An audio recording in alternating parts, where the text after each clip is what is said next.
It happens quietly. No explosions, no warnings, just silence. At 2:14 a.m. UTC, the world loses its eyes. Every major satellite constellation, from GPS to Starlink, goes offline within seconds. Air traffic control systems blink out. Phone networks collapse. Global trading halts. Above Earth, a thin cloud of debris spreads, glowing fragments of what once kept civilization connected. The sky has gone dark, and humanity has gone blind. This is the first day without satellites, the first day of global blindness, and the beginning of World War III. In the first minute, no one understands what happened. Pilots report GPS errors, signal lost. Ship navigators see compasses drift wildly off course.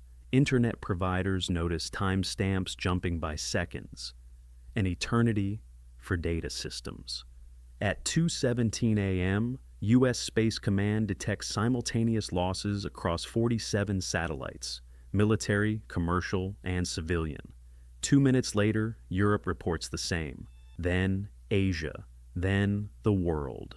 The official term is orbital degradation, but the truth is war.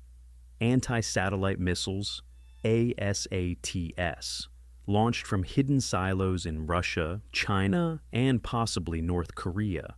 They explode hundreds of kilometers above Earth, scattering millions of fragments. A deadly storm of shrapnel orbiting at 27,000 kilometers per hour. The Kessler effect. One collision triggers another. One explosion becomes thousands. Within an hour, low Earth orbit, the space that holds GPS, communications, and weather satellites, becomes a minefield of debris. Humanity has turned its greatest invention into a weapon. The war didn't begin on Earth, it began above it. 3 a.m., the first hour of blindness. Across Europe, thousands of planes are diverted or grounded. In the United States, 911 dispatch systems fail. Without GPS synchronization, financial networks collapse. ATMs freeze, trading stops, digital payments vanish. Time itself, the invisible heartbeat of modern systems, goes out of sync. By sunrise, every major nation declares a state of emergency. News anchors speak from dark studios. Signal delays, voices breaking, then silence. Satellite TV is gone. The internet flickers between half-functioning networks and total blackouts. In cities, panic spreads faster than information. People think it's a cyber attack. Some think it's solar flares. Others whisper, it's war. Governments scramble to respond. At NORAD, the U.S. raises its alert to DEFCON 2, one step away from nuclear readiness. Russia accuses NATO of attacking its satellites. China demands answers. Every military on Earth goes dark and deaf at the same time. Armies revert to analog systems, paper maps, compass bearings, Morse code over shortwave radios. The world has returned to 1942, but with 21st century weapons. Daylight brings no comfort. Without satellites, drones can't fly, missiles can't navigate. Early warning radar systems are blind. Fighter jets patrol the skies with no data link.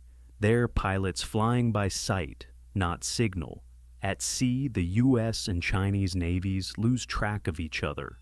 Submarines become the only reliable military asset. Silent, invisible, unstoppable.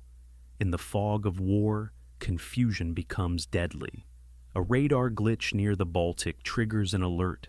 For 2 minutes, NATO believes a Russian missile is inbound.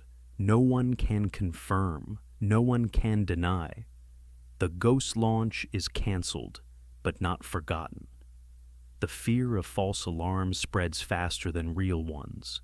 Without space-based verification, nuclear systems around the world are suddenly guessing. Without satellites, no one can tell if a launch is real or just a ghost on the radar. Civilization, once built on data and precision, now runs on rumor and instinct. By the end of the first day, the Earth feels smaller, slower, isolated. Airlines cancel every flight. GPS-based trucking halts. Supermarkets run low on food deliveries. The global supply chain, dependent on timing, collapses. Factories stop production. Ports fall silent. Hospitals lose cloud access to medical records. Satellites once measured the weather. Now, storms come without warning. Around the world, chaos takes new shapes. In cities, panic buying, looting, desperation. In rural towns, silence, isolation, confusion. No one knows how long the blackout will last, hours, days, or forever. This is the Emergency Broadcast Network. Please stay indoors. Do not panic. Government response teams are mobilizing, but they aren't, because they can't. Communication between nations has reverted to the speed of sound. Literal couriers, secure landlines, and occasional bursts of shortwave radio. The age of satellites, of global connection, is over, at least for now. While the world looks up, the real war moves underground, into servers and circuits. With satellite networks gone, hackers strike every major grid on Earth. Power plants flicker, water treatment systems stall, nuclear reactors shift to emergency cooling. Every nation blames the other. No one can prove who started it.